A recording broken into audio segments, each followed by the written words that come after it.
CBC, otro compromiso con la región. Saludos y bienvenidos a este especial del informativo CBC. En el 2014 la corporación cumplió 60 años de vida institucional y a lo largo del año emitimos una serie de especiales donde tratamos de resumir en el breve tiempo que da la televisión la historia de esta institución que, como verán, cambió la historia de la región.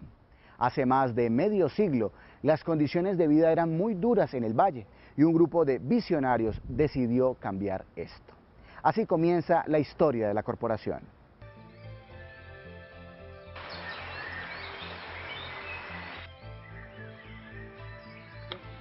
CBC 60 años, comprometidos con la vida.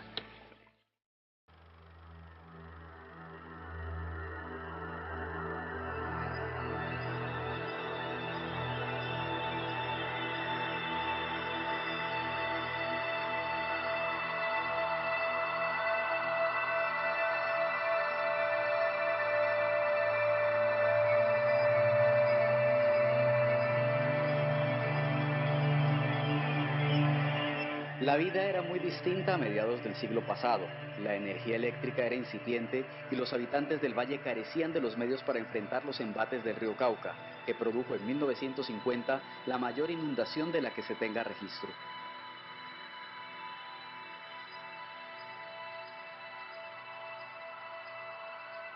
La CBC surgió como fruto de la iniciativa de una élite de visionarios que 10 años atrás venían buscando la forma de recuperar tierras afectadas por inundaciones y electrificar al Valle del Cauca para mejorar la calidad de vida de sus habitantes.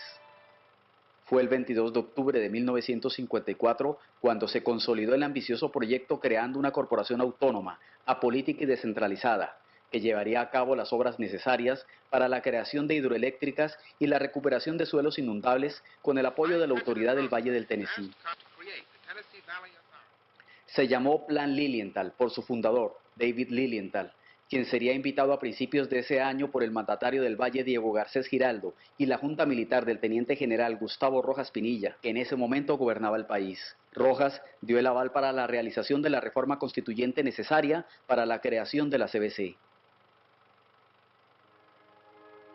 La fundación de la Corporación Autónoma y la generación hidroeléctrica para el Valle del Cauca representó grandes avances para Colombia, comparables con la construcción del ferrocarril del Atlántico, la creación de la industria siderúrgica Paz del Río y la llegada de la televisión. La CBC significó así el nacimiento de una nueva época de luz, bienestar y desarrollo para el Valle del Cauca y Colombia. Para lograr el objetivo de mitigar las grandes inundaciones y electrificar al valle, el experto David Lilienthal, director de la Autoridad del Valle del Tennessee, buscó replicar en estas tierras modelos de control de inundaciones y generación de energía puestos en marcha en Norteamérica. Pero para hacer esto en estas tierras y en ese tiempo no fue fácil. David Lilienthal llegó al puerto de Buenaventura en el barco a vapor La Santa Isabel, y luego fue conducido a lomo de mula y caballo por los difíciles caminos entre las imponentes montañas de la cordillera occidental y sus vastos bosques, hasta llegar al Valle del Alto Cauca. Esta travesía fue fundamental para la historia del valle. Diego Garcés Giraldo, el gobernador de ese entonces, pidió el consejo de este experto para electrificar al departamento, y no podía haber encontrado un mejor guía. 20 años atrás, Lilienthal había sido el fundador de la Autoridad del Valle del Tennessee, en una labor encomendada por el presidente Roosevelt para abastecer de energía hidroeléctrica a 7 estados de Norteamérica. Pero la decisión no iba a ser tan fácil. Por petición especial del teniente general Rojas Pinilla, entonces presidente de Colombia, Lilienthal tuvo que sobrevolar el Valle del Cauca y el Valle del Sinú, con el objetivo de definir qué tierras eran más aptas para realizar un plan de electrificación y control de inundaciones. Al finalizar esos estudios previos, el Valle del Cauca resultó ser el departamento más apto para la construcción de hidroeléctricas, basadas en el modelo del Valle del río Tennessee, y así comenzó la historia de la electrificación y el desarrollo que sería modelo en el país. ¿Qué sería de nosotros sin la energía eléctrica? Pues bien, esa era la situación a mediados del siglo pasado de la mayoría de los vallecaucanos. Ahora les contaremos cómo la corporación fue la que impulsó la electrificación en todo el territorio vallecaucano, trayendo progreso y calidad de vida para todos. Hoy todo parece muy fácil. Basta oprimir un botón o conectar un enchufe para que toda nuestra multitud de aparatos eléctricos comiencen a funcionar, pero no siempre fue así. A ver, el tema de la energía, pues si nos remontamos a los años 50, era altamente débil. Existía en su momento la central del Bajo en Chicayá, se tenían algunas pequeñas plantas de generación, eran otros tiempos, eran otras visiones, eran otras expectativas. La economía del valle era una economía pastoril. Pero a mediados de los años 50 surge la iniciativa de buscar el desarrollo de la región. Cuando visionarios como el doctor Ciro Molina Garcés, como el doctor Bernardo Garcés Córdoba, que precisamente fue el primer director de la corporación, y otros ilustres ciudadanos de la región, hacen el esfuerzo y consolidan finalmente la creación de la CBC y toman como modelo la autoridad del Valle del Tennessee. Yo diría que se empieza a soñar. Y el sueño se hizo realidad. La naciente CBC dedicó sus esfuerzos a la adecuación de tierras, el manejo de los recursos naturales y la electrificación de Cauca, Valle y Caldas. En el departamento del Valle opera la Corporación Autónoma Regional del Cauca, la CBC, entidad promotora del desarrollo social y económico de esta región. La electrificación es una de sus misiones y en ella esta corporación mira al presente y al futuro. La CBC se involucra de alguna manera en el desarrollo del proyecto de Calima. Posteriormente se involucra de una manera mucho más sólida en el desarrollo del proyecto del Alto Anchicayá. Calima entró en operación en 1966.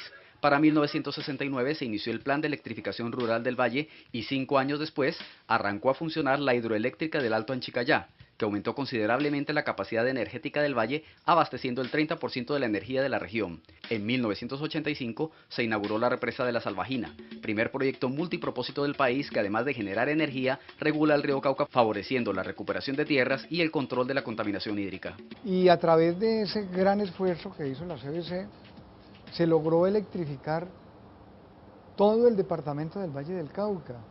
No hubo vereda, no hubo corregimiento que no viese a la CBC involucrada en su desarrollo. Para pasar de una sociedad pastoril al departamento pujante que es hoy, fue imprescindible el empuje que le dio la CBC a la electrificación del valle. ¿Saben ustedes por qué el distrito de Agua Blanca se llama así? En la siguiente nota les contaremos eso y cómo obras de ingeniería de la CBC desde mediados del siglo XX protegen a más de 800.000 habitantes de Cali de un potencial desastre. Hoy en día el distrito de Agua Blanca alberga casi el 30% de la población de la capital del valle. Son unos 700.000 habitantes de los que seguramente muy pocos sabrán que viven sobre terrenos que se convertían en una gran laguna con cada época de lluvias. Ya en 1865 el general Agustín Codazzi trazó en este mapa la desembocadura del río Cañaveralejo y la ciénaga conocida como la laguna de Catayá o Agua Blanca. En esta foto tomada desde Cristo Rey se puede ver el templete y al fondo la laguna de Agua Blanca, en las grandes inundaciones de principios de los 50. No hay que perder de vista que uno de los objetivos por los cuales fue creada la CBC fue para rescatar esas áreas inundables a lo largo del río Cauca, entre el departamento del Cauca y el departamento de Risaralda.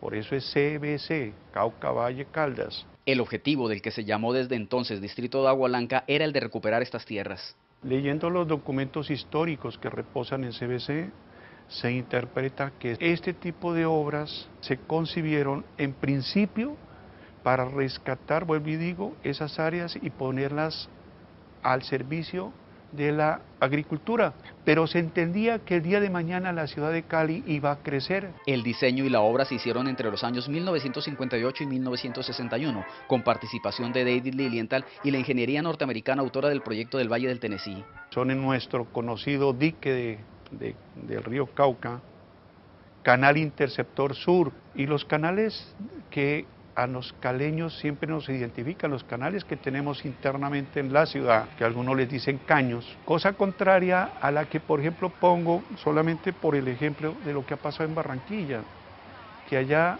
se extendió la ciudad sin haber previsto el sistema de drenaje. Lastimosamente, el crecimiento desordenado de la ciudad y las invasiones han puesto en peligro el dique. Por eso hoy se adelanta su recuperación por medio del Plan Jarillón de Agua Blanca entre el Fondo de Adaptación, la Alcaldía de Cali y la CBC. Y entonces hoy lo que tenemos que entender es que tenemos una ciudad amparada, está mitigada con unas obras que muchos de nosotros y sobre todo los jóvenes no conocen. Tarde o temprano tienen que asumir unos compromisos en la preservación y la conservación de esas obras. Y es que la CBC ha buscado en su historia proteger el medio ambiente, pero también mejorar la calidad de vida de los habitantes del valle. Interconexión eléctrica entre los pueblos de la costa pacífica, acueductos rurales y capacitación a parteras tradicionales cofinanciados por el UNICEF hacen parte de los logros del Plan de Desarrollo Integral de la Costa Pacífica Pladicop. Aquí les contamos parte de esa historia. Era un verano de julio de 1983 cuando partieron 4 comisiones a recorrer el Pacífico colombiano para enfrentarse a una selva indómita. Luego de 6 semanas, los expedicionarios regresaron a Buenaventura con grabaciones, fotos y encuestas que darían vida a Pladicop, el Plan de Desarrollo Integral para la Costa Pacífica colombiana. Éramos 4 grupos de profesionales donde salimos a recorrer 24 poblaciones del Pacífico. Esas 24 poblaciones tenían características muy especiales, unas indígenas, otras etnias afro, y todas tenían unas características particulares. Sobre todo teníamos que estar pensando en la parte social, la parte económica, la parte antropológica y cómo se unían ese desarrollo social con el desarrollo tecnológico de la época. Fue la más importante experiencia de cooperación internacional de la época. Llegaron recursos de Holanda, Japón, Finlandia, Italia, la Comunidad Económica Europea y UNICEF, así como capital humano. Pladicop fue un proyecto realizado inicialmente con UNICEF y Planeación Nacional. UNICEF traía consultores internacionales, de hecho el director para América Latina, Jorge Ara, era peruano, y con él vinieron peruanos, vinieron argentinos, vino gente muy especial de la Universidad Nacional y vino después gente que trabajaba en Japón para hacer proyectos muy específicos. Desde entonces, la CBC y el Departamento de Planeación Nacional enfocaron sus esfuerzos en elevar los niveles de bienestar de la población, propiciar la integración del Pacífico con el resto del país y fomentar la participación ciudadana con respeto a los patrones étnicos y culturales de la región, con especial interés en madres y jóvenes. Se trataba, era de, primero, hacer mucho énfasis en lo social, capacitación de parteras, manejo de flotas de cabotaje, manejo de la infraestructura social en lo que tenía que ver con educación, que tenía que ver con salud, y posteriormente las obras que iban a conectar y que iban a permitir la costa pacífica desarrollarse de una manera mucho más clara. El legado de Pladicop fue la línea de interconexión eléctrica entre Pasto y Tumaco, acueductos rurales y el desarrollo de proyectos productivos, así como la construcción de centros de acopio pesquero, escuelas, emisoras comunitarias, puestos de salud y hasta hospitales, acciones que se convirtieron en los cimientos para el despegue del desarrollo del litoral pacífico vallecaucano.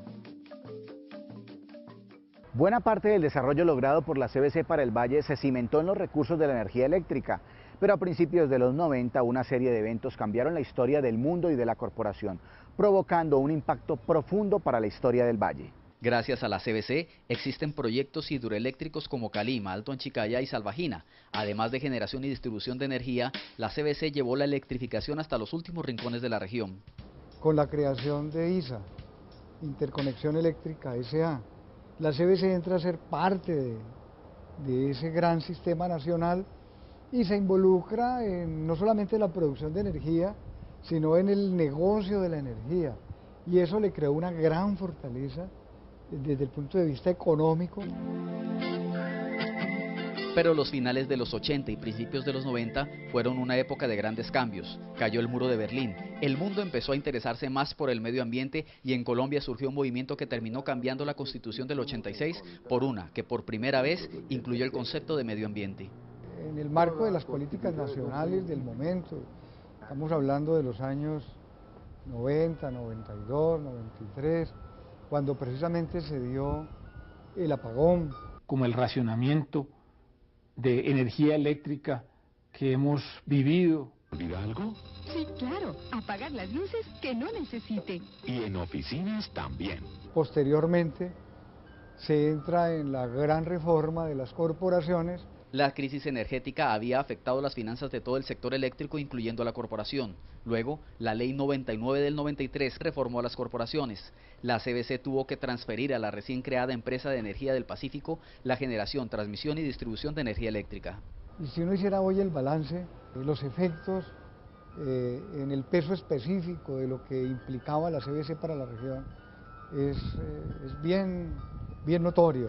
Tras una dura pelea, la CBC logró además conservar un porcentaje de las acciones de la empresa de energía. Pues afortunadamente en Cali, la CBC, aún conservamos en promedio un 32-33% de lo que era esa riqueza patrimonial, y hoy pues los socios estratégicos son empresas con asiento en el departamento de Antioquia. Así, la CBC dejó de ser una corporación de desarrollo para convertirse en autoridad ambiental que vigila y administra los recursos naturales y es promotora de desarrollo sostenible. Aún con los cambios que ha tenido la CBC, hay procesos que se han adelantado a lo largo del tiempo. Desde mediados de los 70, la corporación inició estrategias de educación ambiental que se han caracterizado por su originalidad, como lo veremos a continuación. A mediados de los 70, la CBC adquirió una finca cafetera y ganadera altamente intervenida, pero estratégicamente ubicada en la zona de amortiguación del Parque Nacional Natural Los Farallones de Cali. Se inició allí la recuperación y conservación del predio, que desde ya se llamaba El Topacio. El Topacio fue el primer centro a nivel regional, a nivel nacional y latinoamericano. La zona poco a poco empezó a recuperar su biodiversidad y la CBC encontró la oportunidad de crear allí una biblioteca natural, que luego serviría como modelo para el desarrollo de otros centros de investigación en el país. Gracias al Inderena, en esos años de los 80, me mandaron a hacer una capacitación donde aprendí mucho sobre parques nacionales, educación ambiental, participación comunitaria y prácticamente sobre senderos, el componente de un centro de educación. Luego llegarían San Emigdio, La Teresita, el Buitre de Ciénaga en la Laguna de Sonso y Tinajas, que hasta ahora han sido el escenario para la sensibilización de vallecaucanos y extranjeros de todas las edades. Y ya en el Valle del Cauca no solamente tenemos un centro, sino que tenemos muchos centros de educación donde llevar la comunidad. También fui partícipe de un programa muy interesante. Después de que me vine de este centro de educación, fue donde nacieron las unidades móviles, que fue en la época de los 90, y donde con estas unidades móviles tuve la oportunidad también de hacer el mismo trabajo, pero ya buscando nosotros a nuestros actores, a nuestros estudiantes, y donde recorrimos por el Valle del Cauca con sus veredas, con sus corregimientos y municipios, enseñándole también en las instituciones, en los desfiles ambientales. Años más tarde, y buscando nuevas alternativas de educación, la CBC pone en el 2008 en funcionamiento la primera aula flotante del país, el Barco Escuela de la CBC, un vehículo para hacer educación ambiental sobre el río Cauca, orientado a que los actores sociales conozcan, valoren y respeten el río. Para el Ecoparque Jarillón Río Cauca, que es otro programa bien interesante para la población vallecaucana y sobre todo para los caleños, porque está hablándose del río más importante de nuestro Valle del Cauca, es el río Cauca, es el eje principal de nuestro Valle del Cauca. Además, este río nos da a la población caleña, nos da agua para el 70% de los habitantes de Cali. Hoy la CBC puede registrar en las páginas de su historia más de medio siglo haciendo educación ambiental en el Valle del Cauca para el mundo. En los últimos años hemos escuchado del cambio climático. Pues bien, mucho antes de que se hablara de este tema, la CBC ya estaba construyendo grandes proyectos de ingeniería para mitigar inundaciones, conducir el agua para el riego y administrar en tiempos de sequía. Mucho antes de que se hablara del cambio climático, el Valle del Cauca y sus habitantes ya habían resultado damnificados por las inundaciones y las épocas de sequía prolongadas, que dejaron grandes pérdidas materiales. Uno de los mayores impactos fue la gran creciente de 1950, que sumergió un área total de 84.400 hectáreas. Es por esta razón que a mediados del siglo pasado se crea la CBC, con el objetivo de mitigar las inundaciones periódicas del río Cauca y poder hacer frente a los embates de la naturaleza. El primer proyecto para la mitigación de inundaciones y la generación hidroeléctrica fue la represa de Salvajina, terminada en 1985, seguido del proyecto RUT, Roldanillo-La Unión Toro, que se inicia en 1959 y es culminado en el 63, que da protección contra las inundaciones, además del drenaje y el riego para promover la agricultura en la región. Siguiendo la misma lógica, pero desde la necesidad de llevar agua a las regiones más afectadas por las épocas de sequía, la CBC propone al gobierno del Valle del Cauca y a Acuavalle crear un embalse para garantizar el suministro hídrico en las poblaciones de Bolívar, Roldanillo, La Unión Toro, Zarzal, La Victoria y Obando, además del corregimiento de Ricaurte y las poblaciones intermedias. Se trata del proyecto Sarabrut, que además permite la regulación de las aguas del río Pescador, evitando las inundaciones en época de invierno, en la zona urbana del municipio de Bolívar y en las tierras agrícolas ubicadas en las márgenes del río. El sistema de abastecimiento regional Sarabrut es la obra de infraestructura de servicios públicos más importante del Valle del Cauca y es uno de los grandes esfuerzos que ha realizado la CBC para llevar bienestar y desarrollo a los habitantes del departamento en sus 60 años de vida institucional. Las grandes empresas no se construyen solas. Muchos de los esfuerzos de la CBC se han hecho bajo la modalidad de cooperación internacional. Desde sus comienzos, la corporación ha hecho importantes acuerdos y convenios para tratar de beneficiar el ambiente de nuestra región. De esta forma hemos accedido a tecnología, recursos, conocimiento, asesoría técnica y capacitación para una mejor administración de los recursos naturales de nuestra región. Importantes proyectos de índole ambiental que por requerir de tecnologías, fondos o experticias internacionales parecían fuera de nuestro alcance, gracias a la reputación técnica de la CBC y como consecuencia de gestiones de cooperación internacional, pasaron de ser ideas plasmadas en documentos a obras concretas para el beneficio del ambiente vallecaucano. Fue así como, por ejemplo, entre 1956 y el 57 se trabajó de la mano de los holandeses de la FAO en estudios de suelos. En el 68 contó con la asesoría francesa para el programa de administración de fincas y a principios de los 80 se concretó el gran proyecto de embalse de Salvajina, con la financiación de los japoneses y otros tantos con el apoyo del Banco Interamericano de Desarrollo. También hicimos un convenio de cooperación técnica con el gobierno británico, donde se estableció por primera vez el plan de manejo de protección de los acuíferos. Este programa de protección de acuíferos también fue replicado a las otras corporaciones, a todas las CARD a nivel nacional y ha servido de referente también a otros países como el Perú, como Ecuador, como Chile y Argentina. En Pladicop se trabajó en conjunto con profesionales de Italia, Holanda, Japón, Finlandia, UNICEF y la Comunidad Europea en desarrollo integral de la costa pacífica colombiana. En el tema de manejo de residuos, funcionarios de la corporación intercambiaron experiencias alrededor de los residuos peligrosos con homólogos chilenos, bajo la asesoría de la agencia de cooperación alemana GTZ, así como trabajos en el tema de calidad de aire con Corea y Suecia. Lo más reciente ha sido el convenio con el Instituto Sueco de Meteorología, en donde además de participar en un curso de entrenamiento en Suecia con ellos, sobre una actualización tecnológica de cómo se está manejando calidad de aire y cuáles son las nuevas estrategias. Hicimos una exploración de oportunidades de cooperación y encontramos el fondo de triangulación de la antigua GTZ del gobierno alemán, que tenía unos recursos para replicar buenas experiencias en residuos peligrosos de Chile a otros países. Y fue muy importante, logramos los técnicos de la CBC, los representantes de las industrias, viajamos a ese país y observamos lo que era la cooperación público-privada. Son tantos y tan importantes los convenios y recursos de cofinanciación que no se alcanzan a enumerar todos. En la actualidad, la CBC viene desarrollando proyectos de cooperación internacional, especialmente sobre el recurso hídrico con el Reino de los Países Bajos, en la modelación del Plan Director para el Corredor Ambiental del Río Cauca y proyectos de conservación con la organización internacional RARE en 8 cuencas del Valle del Cauca. RARE es una organización internacional cuya misión es inspirar el cambio de manera que la gente y la naturaleza prosperen. Trabaja en más de 57 países. Quedan muchas historias por contar, pero ya saben, el tiempo en televisión es corto. Agradecemos su compañía y les recordamos que tenemos una cita los martes a las 7:30 de la noche en el informativo CBC. También pueden seguirnos en Cuentos Verdes y a través de las redes sociales. Pueden volver a ver el informativo CBC en nuestro canal youtube.com/informativo CBC. Sigan en sintonía del canal del Sol y recuerden que en la CBC seguimos comprometidos con la vida. Hasta la próxima.